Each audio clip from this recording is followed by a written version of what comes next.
नमस्कार। जय हिंद। नगर का ठाकुरपुर इलाका ये है और इस जगह को कहते हैं बैंक कॉलोनी। जिस प्रकार से ऊपर से देखना, आप जरा इस लेआउट को देखना, टोपोग्राफी हल्का सा ढाल इधर को ये बनता है और ये सामने दो घर है, नजदीक लगाइए। ये फौजी धनवीर का घर है और ये उनके पड़ोसी का घर है, कुलदीप सिंह जी का। यहाँ पर आज यहाँ पर उत्तराखंड क्रांति दल के कुछ लोग और उनके सैन्य प्रकोष्ठ के कुछ लोग यहाँ पर आए हैं। नीचे कहीं प्लॉटिंग हो रही है, उस जमीन पर मैं अभी जाऊंगा। और ये घर धंस गए हैं। ये घर तब नहीं धंसे जब बरसात में बहुत सारी फ्लड्स आई थी उत्तराखंड में और देश के अन्य राज्यों में। कई जगह बाढ़ जैसी स्थितियां, फ्लड जैसी स्थितियां हो गई थी, तब इन घरों को कुछ नहीं हुआ। लेकिन अब जब आप जरा जूम में दिखा सकते हो चीरों को, देखिए। और वो ज्यादा चीरे किस घर में पड़े हुए हो, अंदर। यहाँ आइए तो इधर भी देख सकते हो आप, नजदीक लाओ। ये देखिए, ऊपर चीरे देखिए, यहाँ चीरे देखिए।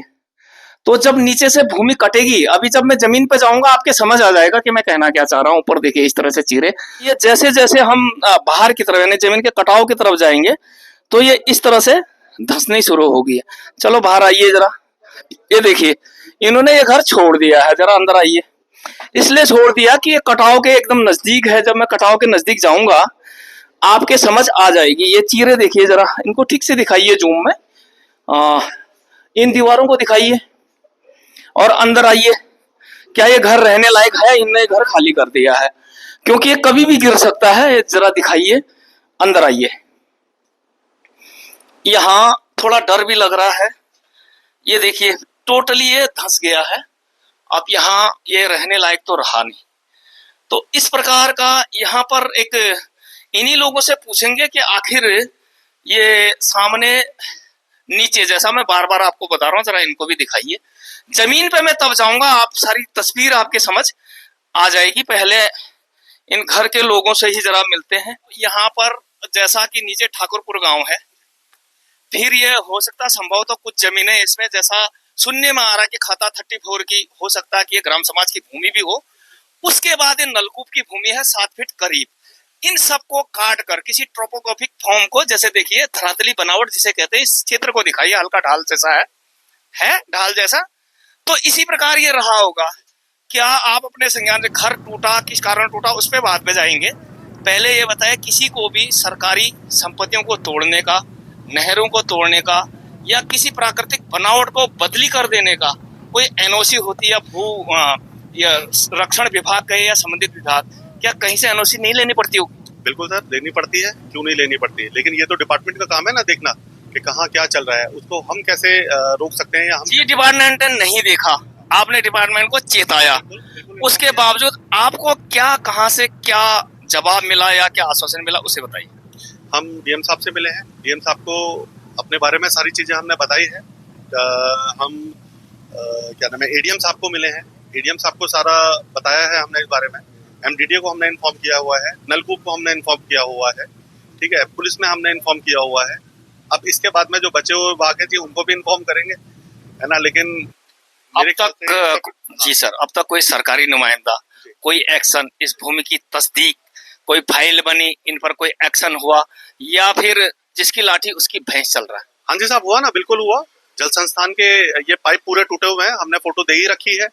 उसके बाद में जेई आए, एई आए, उन्होंने बाकायदा अपनी नजरों के सामने ये पुस्ते को डलवाया है ना। वो सारा उनके नजरों के सामने सारे के सारे काम हो रहे थे। हम उनको इन्फॉर्म भी कर रहे थे कि भाई ये क्या चल रहा है, इसकी वजह से हमारे को नुकसान हो रहा है। लेकिन सामने से यही बोला जा रहा है कि भाई वो बिल्डर का है, वो तो उसकी जमीन है, वो काम करेगा। यानी कि हरी झंडी है हर जगह से।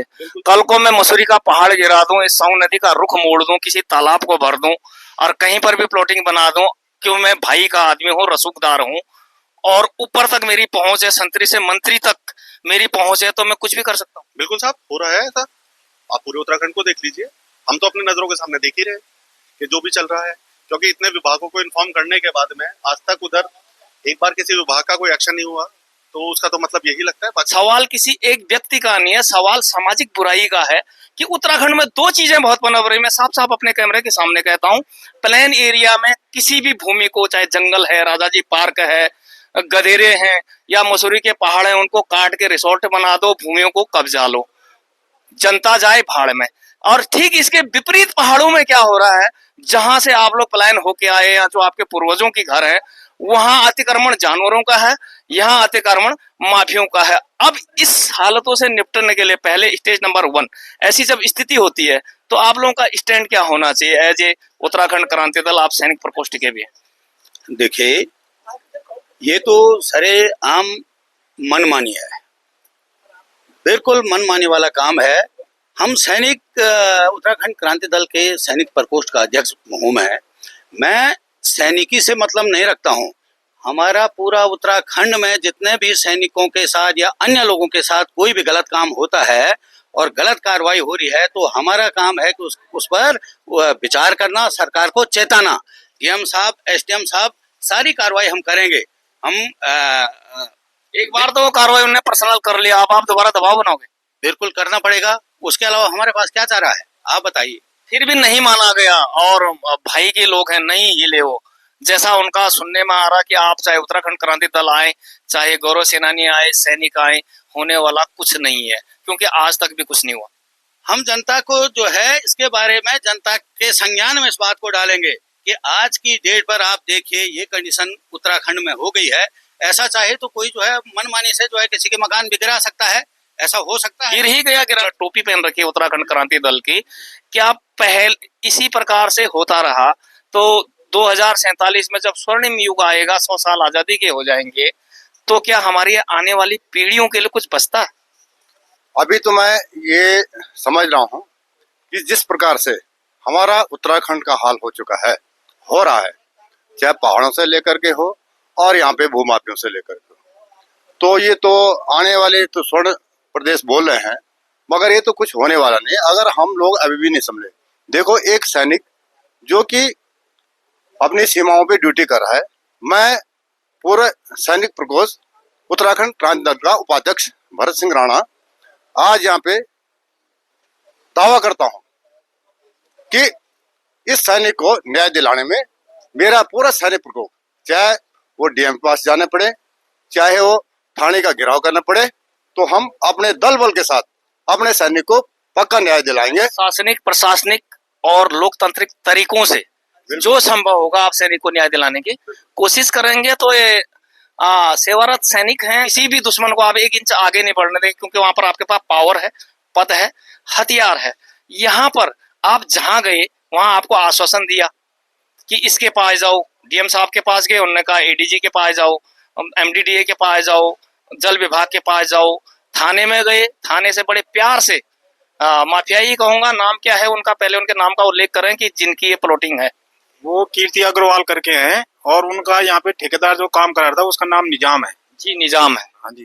तो उनसे मेरी वाइफ ने और बगल वाले भाइयों ने बात करी, तो वो बात करने के लिए राजी नहीं है और हमसे कोई बात नहीं करना चाहते। उल्टा बोलते हैं कि जहां मर्जी वहां तुम रिपोर्ट कर लो, FIR कर लो और जिसको बुलाना है उसको बुला लो, हम कुछ नहीं करने वाले। जी, माने भाई का आदमी है, रसूखदार है, बरत हंसते है, उसका कोई कुछ नहीं बिगाड़ पाया, यही मतलब है? बिल्कुल सर, बिल्कुल। जहाँ भी जा रहे हैं उल्टा ये बोला जा रहा है कि उनके खिलाफ कार्रवाई ना करें, अन्यथा ठीक नहीं होगा। और अभी भारतीय जनता पार्टी ने ही पूर्व सैनिक के लिए अभी न्यायाधीश को ही सारा काम करने को सौंपा कि पूर्व सैनिक मतलब सेवारत सैनिक अपना काम करे जी, और उनका संज्ञान पूरा जो है जिला देखेगा। तो अभी तक इस सैनिक तो फिर क्यों नहीं देखा? ये अभी तक इस सैनिक का संज्ञान क्यों नहीं लिया गया? रुकावट कौन डाल रहा होगा? इसमें सब राजनीति है। भंडारी हत्याकांड क्यों दबा के रखा हुआ है? अभी पट्टो गट्टो लट्टो क्यों खुल रहे हैं? ये ऐसे ही तो ये भी जवान का भी, इन जवान अभी सेवारत है, तो कहने का मतलब जो ये काम हो रहा है सरकारी संरक्षण से हो रहा है। बिल्कुल। तो जैसा मैं वीडियोज में बता रहा था कि अभी मैं पहले घरों को बता रहा हूँ कि किस प्रकार टूट फूट हुई है और किस कारण हुई है, तो ये भी मैं ग्राउंड जीरो पे उसी जगह पर हूँ। जरा सर नीचे से ऊपर तक के ले लेना ना। ये ठाकुरपुर इलाके और ऊपर आर्केडिया इलाके को अलग अलग करता है, यानी ये जमीन आदि इस ग्राम समाज की भूमि हो सकती है, आदि ये लोगों की हो सकती है, और बाकी का नजदीक लाइए सर जरा। बाकी का जो ये आप दीवार देख रहे हैं, ये दीवार में 7 फीट जो ये फ्लैट बना हुआ लास्ट तक, ये नलकूप यानी जल विभाग की जमीन है। इन सब जमीनों को खुर्द बुर्द करके किस प्रकार से आप ऊपर देख रहे हैं, मकानों की जड़ तक खुदाई कर दी गई, जिसकी वजह से इन जमीनें हिल गई और तिरछा हो गया। कुछ लोगों का कहना है कि घरों की पानी की वजह से ये टूटे होंगे। मैं आप सभी से जानना चाहता हूं, यदि घर के पानी से वो टूट रहा होता और बीच में इतनी वृष्टि हुई, पहाड़ों में धराली बहा, थराली बहा, सैंजी बुरासी जैसे गांव बहे पौड़ी गढ़वाल के, अगर ऐसा हो रहा होता तो जिस प्रकार से ग्रेडियंट मैंने ऊपर आपको बताया था, ऐसी भूमि अब तक बह चुकी होती इस सर्द मौसम में, जबकि कुछ भी नहीं है। ये इनके जेसीबी और कटान की वजह से जो वाइब्रेशन हुई, जो जमीनें बैठी हैं, उसकी वजह से वो उनका धरातल बैठ गया है, इसलिए वो रहने लायक अब लगभग घर नहीं है, जैसा कि मैंने कुलदीप जी का घर आपको दिखाया था इस प्रकार से। लेकिन मानने को ना ही ठेकेदार तैयार है। देखिए नजदीक किसी का घर तो खुद बना रहे हैं, जिनका बना रहे नीचे से देखो क्या फर्स्ट क्लास हाईवे का जैसे वो होता है ना हाई ब्रिज, उसकी तरफ पिलरिंग हो रही है। लेकिन जिनका कोई माई बाप नहीं है, जरा नजदीक लगाइए सर एक बार फिर से मैं आपको बताऊं, नजदीक जो ये सफेद रंग का घर है किसी वकील साहब का है। तो रसूखदार अच्छी बात है, वो कानून जानते हैं, उनका घर पे कोई टस से मस नहीं हुआ, कोई दरारें नहीं आई। लेकिन जिनका माई बाप कोई नहीं है, फौजी जैसा बॉर्डर पर जो देश की सेवा कर रहे हैं, जिससे ये देश सुरक्षित है, जहां पर वो 1 इंच भूमि मर जाएगा, मिट जाएगा, आखिरी गोली आखिरी दुश्मन तक लड़ेगा, वहां पर तो ठीक है। लेकिन अब इनकी हिफाजत कौन करेगा, ये सवाल पूरे देश से, पूरा उत्तराखंड से, धामी जी से भी है जो अपने आप को सैनिक पुत्र हैं और सैनिक कल्याण मंत्री भी सैनिक ही है। तो उन लोगों से मेरा प्रश्न ये है, क्या इस प्रकार की टूट फूट कर देनी चाहिए और पूछे कोई नहीं? क्या मैं इस नहर डिपार्टमेंट से पूछता हूं, आपकी नहर डैमेज कर दी गई तो ऐसी क्या अथॉरिटी है कि ठेकेदार या फिर भूमाफिया कहूंगा, अग्रवाल कैसे बना सकता है कीर्ति अग्रवाल उसे? इसका रसूख है, जिसकी लाठी मजबूत है, उसी की भैंस है। आप देखिए इस ग्राउंड को एक बार पूरा दिखाइए। संभव तो इसमें कुछ जमीनें ग्राम समाज की रही होंगी, कुछ जी ग्राम समाज की फरत भी मिल जाएगी, आपको क्लियर हो जाएगा। कुछ जमीनें 1-2 बीघा ग्राम समाज की होगी, बाकी नहर डिपार्टमेंट। ये नहर फिर से दिखाइए सर, ये नहर पहले ग्राम समाज के ऊपर एंडिंग में ये नहर, फिर ग्राम समाज की जमीन, फिर किसी की जमीन ये रही होगी, इतना निश्चित है। लेकिन जरा इस तरफ को लगाइए सर। लेकिन अब इन सबको पाट करके ये मैदान बना दिया गया। अब होगा क्या, जो ग्राम समाज की भूमियां है वो सड़कों में दिखा दी जाएगी, यहाँ का जो गेम है, और बाकी की प्लॉटिंग शानदार तरीके से हो जाएंगी। जो ज्यादा मुंह खोलने वाला, जिसका रसूख है, उसे पैसे दे दिए जाएंगे। और जहां जहां कार्रवाई के लिए जवान जा रहे हैं, ये लोग जा रहे हैं, वहां वहां वो अपना सेटिंग कर लेंगे। तो इस प्रकार आने वाले समय में जब हमारे पीढ़ी पुस्ताने जो नौ यूथ जो इस देश के हैं, इस उत्तराखंड के हैं, यहाँ का भविष्य है, जिसे हम देवभूमि कहते हैं, तो ये दानव भूमि हो जाएगी और कुछ नहीं बचेगा। मैं आपको अंत में एक सवाल और पूछता हूं, इन सब चीजों को, इस टोपोग्राफी को, यानी टोपोग्राफिकल फॉर्म को समतल करने के लिए क्या भूरक्षण विभाग, भू संरक्षण से क्या अनुमति थी? क्या पर्यावरण विभाग ने अनुमति दी? क्या एमडीडीए ने अनुमति दी? क्या जल विभाग ने अनुमति दी कि कोई इस प्रकार से तोड़ के, सारे मानकों को एक तरफ करके इस भूमि का नाश कर दे और घरों को तोड़ दे? सुने किसी की नहीं, जहां भी जिस भी शासन प्रशासन जिस भी चैनल पर जाए, कोई ना सुने। ये अंदर का सच है, इसके लिए सबको जागना होगा, सबके लिए सबको फाइट करनी पड़ेगी। आप लोगों के इस संबंध में क्या राय है, आप अपनी राय जरूर देना। क्या एक हफ्ते के अंदर प्रशासन, शासन और सरकार जागकर दूध का दूध पानी का पानी करेगी या नहीं, या फिर इसी प्रकार से उग्र आंदोलन या जनता सड़कों पर उतर बैठेगी? इसके लिए जिम्मेदार कौन होगा? तो चलिए अपने कमेंट जरूर देना और जवान को न्याय मिले, लोगों को न्याय मिले। जय हिंद, नमस्कार, वंदे मातरम।